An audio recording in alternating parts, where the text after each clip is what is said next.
करके पढ़ता है, खेत बेच करके पढ़ता है, लेकिन जब उसका सिलेक्शन नहीं होता तो जहर खा के मरता है। कोई इस पीड़ा को समझने के लिए तैयार नहीं है।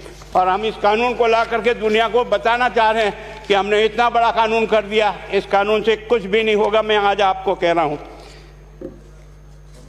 ये जो आपने नए प्रावधान जोड़े हैं, मैं सोचता हूं कि मुझे कुछ बोलने की इच्छा नहीं, मुझे बहुत दुख है इस बात का।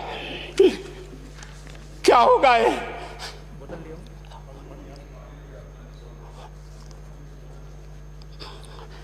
किस तरह की गैंग पालनी है हमने? पानी पिला दो है ना। मैं उस दिन भी पूछा था कि मैंने कहा ये शिक्षा संकुल पे है, जिन लोगों को ड्यूटी पे लगाया, इसको लगाने वाला दोषी कौन है, जिसके कारण से पेपर जो है ना काट करके निकाल लिया।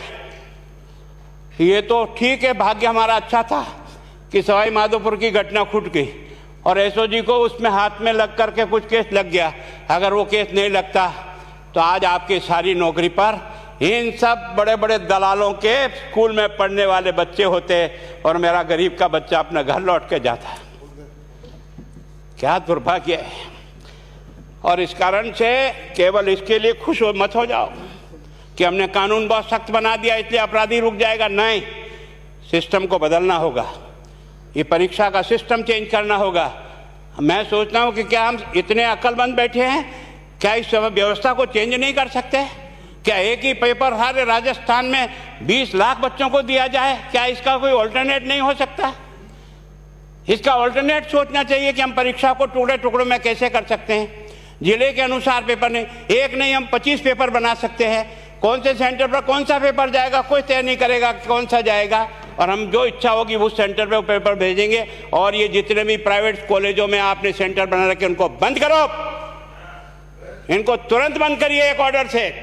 जितने भी सरकारी विद्यालय है और सरकारी नौकर ही एग्जामिनर बनेगा और एग्जामिनेशन करेगा, तब तो आप इसको बचा पाओगे। ताकि आप और मैं कितने भी कानून बदल कर दें, आपका वो जांच करेगा, आपका वो अधिकारी आएगा। आपने कहा भाई सेशन जज के नीचे नियुक्ति नहीं होगी, इसके अलग से कोर्ट होगा, बहुत अच्छी बात है। प्रोविजन जो आपने डाले हैं वो स्वागत योग्य, स्वागत करता हूं, पर इन प्रोविजन को लागू तो आप और मैं ही करूंगा, कौन करेगा? जब हम ही ठीक नहीं है तो इन प्रोविजन क्या रोएंगे अंदर बैठे बैठे?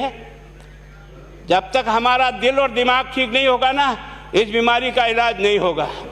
हमने शिक्षा के मंदिर को भ्रष्टाचार की भट्टी में जलाकर खाक कर दिया। दुर्भाग्य हमारा। जहां से कोई आशा की किरण दिखती थी उस गरीब को कि चलो मैं अपनी मेहनत से आगे बढ़ जाऊंगा, लेकिन अब वो निराशा में आ गया। उसको लगा कि अब कोई रास्ता नहीं है। और इस कारण से मैं सोचता हूं कि आप जिस भावना से लाया, मैं आपकी भावना की इज्जत करता हूं, लेकिन केवल आपकी भावना इन बेईमानों को नहीं रोक सकेगी। इसको रोकने के लिए हमको सिस्टम को बदल करके और तुरंत उस पर ध्यान करना चाहिए। कानून 302 का बना हुआ है, क्या मर्डर रुक गए? आप भी जान रहे हो रोज के रोज पोक्सो कोर्ट में आजीवन कारावास हो रहा, क्या व्यभिचार रुक गया है? अपराधी को दंड मिल सकता है, अपराध बंद नहीं हो सकता है। अपराध बंद करने के लिए जो सिस्टम होते हैं उस सिस्टम में चलो। एकमात्र इस देश में भ्रष्टाचार की भट्टी में देश जल रहा था, केवल और केवल एक तरह से प्रत्येक व्यक्ति का खाता खुलवाकर देश के प्रधानमंत्री में सारा का सारा बेनिफिट उसका सीधा खाते में डाला। बेईमानों को चोट लगी नहीं लगी।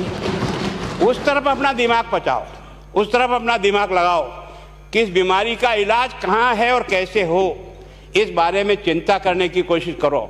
मैं कई बार इधर सीकर और इधर गया तो मैं सोचता हूँ कोचिंग संस्थान की बिल्डिंग देंगे ना तो टोपी गिर जाए नीचे से।